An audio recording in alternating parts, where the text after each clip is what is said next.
Добрый день, господари! Принимайте нашу колядку!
It is Russia that created this crisis out of whole cloth. It is Russia that has amassed 100,000 troops on Ukraine's borders. It is Russia that has prepared internal sabotage, destabilization, and false flag options for Ukraine. And it is Russia that has spewed disinformation and lies about Ukraine, about the United States, and about NATO to justify its own actions. At a time when COVID is running rampant again across Russia, as it is in other places, and where only half the population is vaccinated, the Kremlin has to justify to the Russian people why it is stoking a potentially very bloody and costly conflict for Russia, rather than focusing on its own citizens' health and on Russia's own significant challenges in building back better. No one needs a conflict now, least of all Russia.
It seems that the risk of war in the OSCE area is now greater than ever before in the last 30 years. At a security meeting of 57 nations in Vienna on Thursday, Poland's foreign minister said Europe was closer to war than any time in the last 3 decades, as Russia said diplomatic efforts to defuse tensions over Ukraine were hitting a dead end.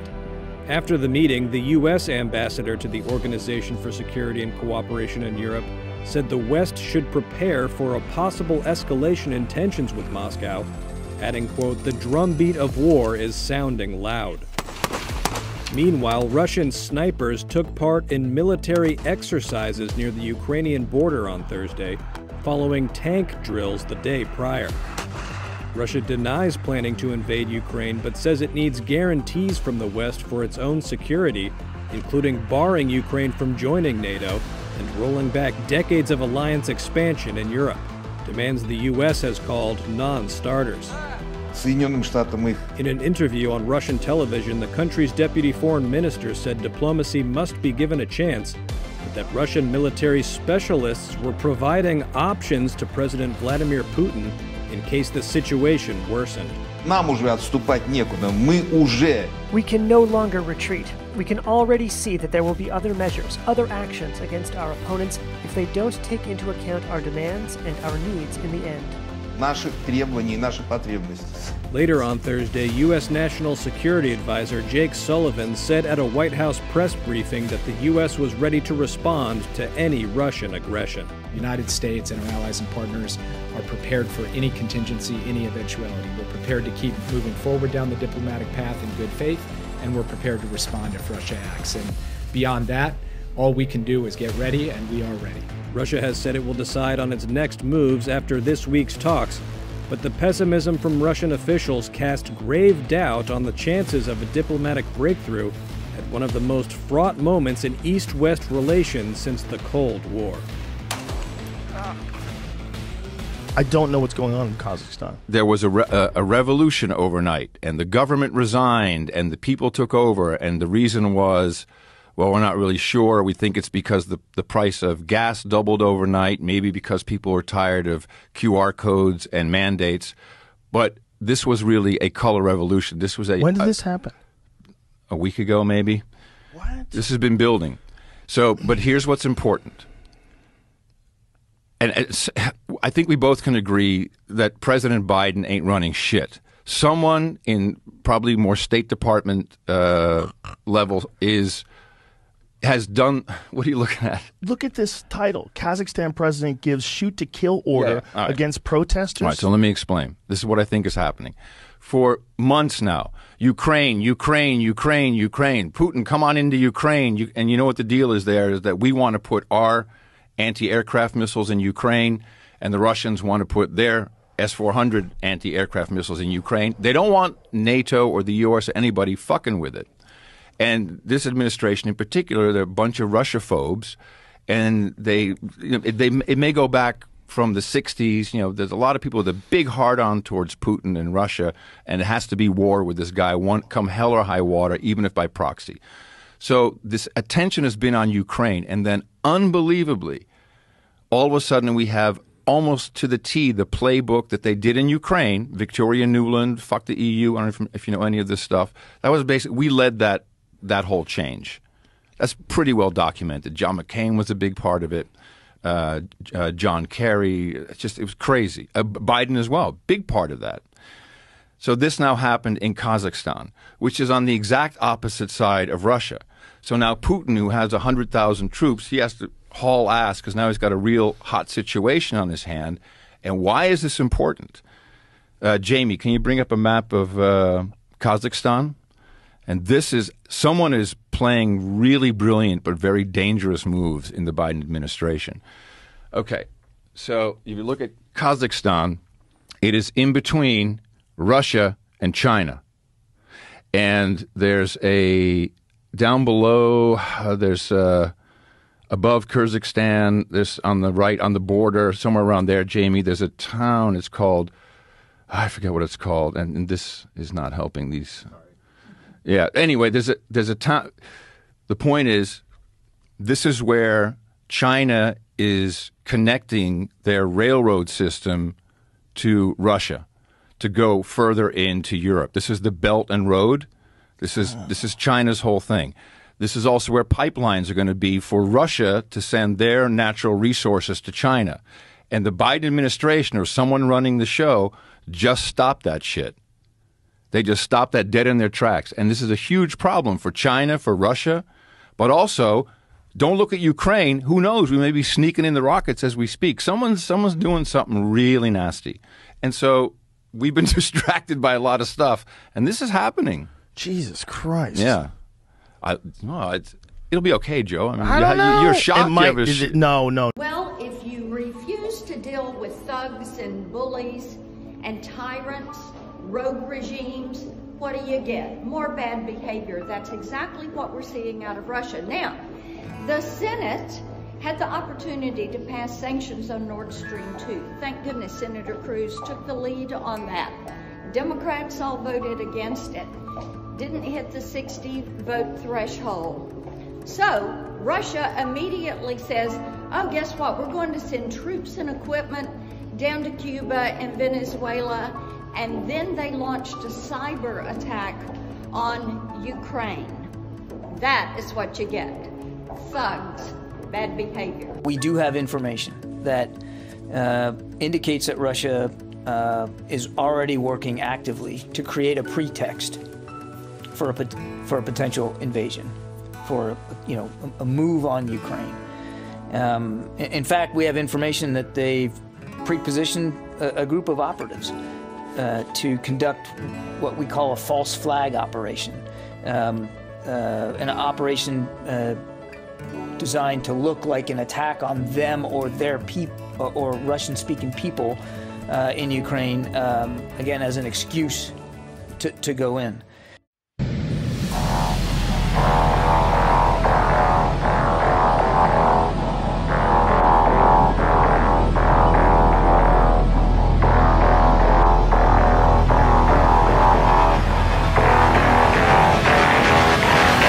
You cannot feel this energy.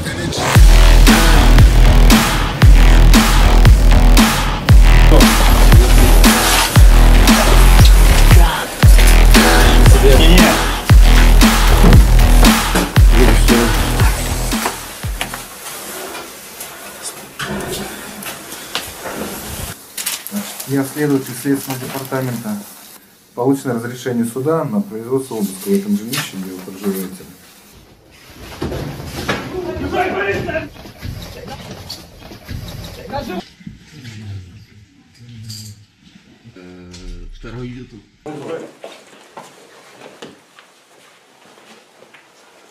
Ноги под себя поднял и встал.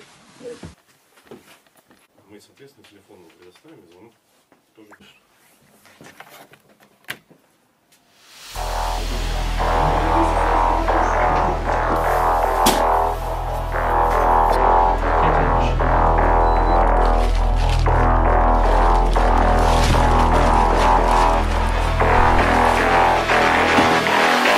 You cannot feel this energy.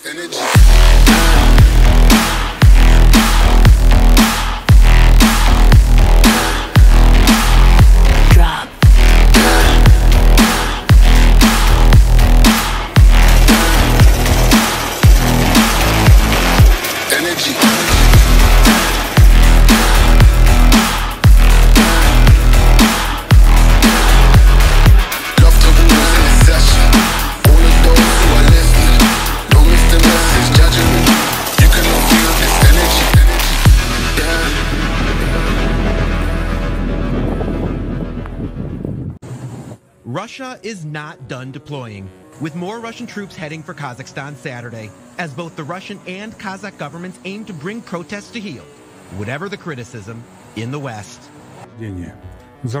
Calls are being made abroad for the parties to negotiate a peaceful solution. What nonsense. What kind of negotiations can there be with criminals, with murderers? The Russian deployment shows how important Kazakhstan is to outside powers. Kazakhstan is a pivot of the Eurasian landmass, with long borders with Russia and China, with large oil and gas reserves that have drawn U.S. investment, and with the Taliban and an unstable Pakistan not far away. For Russia, control in Kazakhstan is about keeping others out. Keeping out competing powers that Moscow fears could use Kazakhstan to threaten Russia and the sparsely populated Russian hinterland. For China, Kazakhstan is about money, the economic influence of huge Chinese infrastructure projects, as Kazakhstan's location has for years made it a pivotal part of the Belt and Road Initiative, China's flagship network of rail, road, port, and other projects. Every day we receive, for example, 10 to 12 trains from China. It used to be 4 to 5 trains per day.